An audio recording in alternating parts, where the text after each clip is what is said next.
Hello everyone, Madhuri's ব্লগে আবার সবাইকে ওয়েলকাম। তো আজকে ভাবলাম একটা ব্লগ বানাই ছোটো মতন। তো মাথায় তেল ঠেল দিয়ে চলে এসেছি রান্নাঘরে। এ দেখো আলু ভাজা হয়ে গেছে, পনির ভাজছি, সবাই বুঝতেই পারছো পনিরের রেসিপি শেয়ার করতে চলেছি। তো এখানে আদা, তারপর টমেটো, কাঁচা লঙ্কা, চারমগজ, কাজু বাদাম আর দু একটা কিশমিশ দিয়ে বেটে নিয়েছি। আর এখানে পেঁয়াজগুলো একদম কুচিয়ে কেটে ফেলেছি।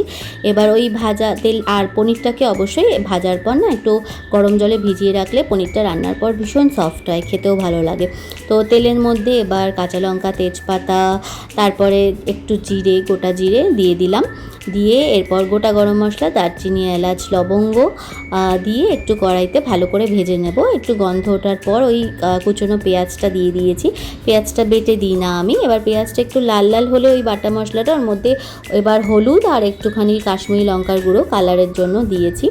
তো তোমরা চাইলে শুকনো লঙ্কা বেটেও দিতে পারো, আমি খাই না বলে আমরা দিই না, কাঁচা লঙ্কাই দিয়েছি আর শুকনো লঙ্কাটা ফোড়নে দিয়েছি।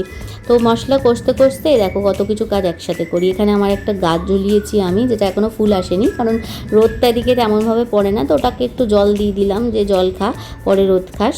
তো রোদটা বেলায় আসে আমার এই জানলায়। যাই হোক, এবার মশলাটা কষছি, ভালো করে কষতে হবে, নাহলে লেগে যায়। আর জলটা এবার পনিরের ছেঁকে নিয়ে পনিরগুলো দিয়ে, আলু দিয়ে আর সামান্য পরিমাপ মতন চিনি, যে যেরকম মিষ্টি পছন্দ করো সেরকম, আমি অল্প একটু চিনি দিয়েছি, মিষ্টি মিষ্টি ভাল লাগে আমাদের খেতে।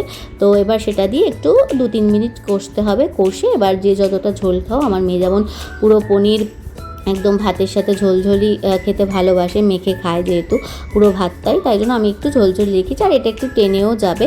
তো এবার গোটা গরম মশলা তো দিয়েছিলাম, কিন্তু একটু গন্ধ ওঠার জন্য শাহি যে সানরাইজের গুঁড়ো গরম মশলাটা সেটা দিয়েছি। অল্প একটু ঘিটা জাস্ট গন্ধের জন্য দিয়েছি। দিয়ে এবার গ্যাসটা একদম অফ করে দিয়ে এবার চাপা দিয়ে একটু কিছুক্ষণ 2-1 মিনিট রেখে দেবো কড়াইতে। এবার দেখো আমার পনিরের ফাইনাল লুক। তো আমার পনিরটা একটু ঝোলঝোলি রেখেছি, যেহেতু বললাম আমার মেয়ে মেখে থেকে খায় তার জন্য। আর বাইরে তো উঠছে প্রচণ্ড রোদ আর প্রচণ্ড গরম। তো আমি এখন বসে রান্না শেষে একটুখানি কলা খেয়ে নিচ্ছি আর কি, এটাই আমার ব্রেকফাস্ট বলতে পারো। এবার ঝপ করে আসবো স্নান, কারণ প্রচণ্ড গরম পড়েছে, স্নান করে আসলে একটু শান্তি। তো দেখো চান ঠান করে শ্যাম্পু ট্যাম্পু করে চলে এসেছি, চুলটা পুরো ভেজা একদম। এবার বসে বসে একটুখানি জানলা দিয়ে প্রাকৃতিক দৃশ্য দেখতে দেখতে একটু খাবো কুকিজ আর একবার ব্ল্যাক কফি। এই ব্ল্যাক কফিটা বেশ এখনও চলছে গরমে আমার। যাই হোক, আর এরপর হয়ে গেছি রেডি। আমার মেয়ের এখন এক্সাম চলছে, তাই জন্য আমি একটু তাড়াতাড়ি, মানে ওকে নিতে যেতে হবে আজকে। তো তাড়াতাড়ি ছুটি হচ্ছে, তাই জন্য এই রোদের মধ্যে দিয়ে চলো রেডি হয়ে একদম চলে যাব মিটিকে নিতে। এবার যার জন্য পনির রান্না তার খেয়ে রিয়াকশানটা দেখো। তো আমার ব্লগটা এখানেই শেষ হলো, কেমন লাগলো অবশ্যই জানিও।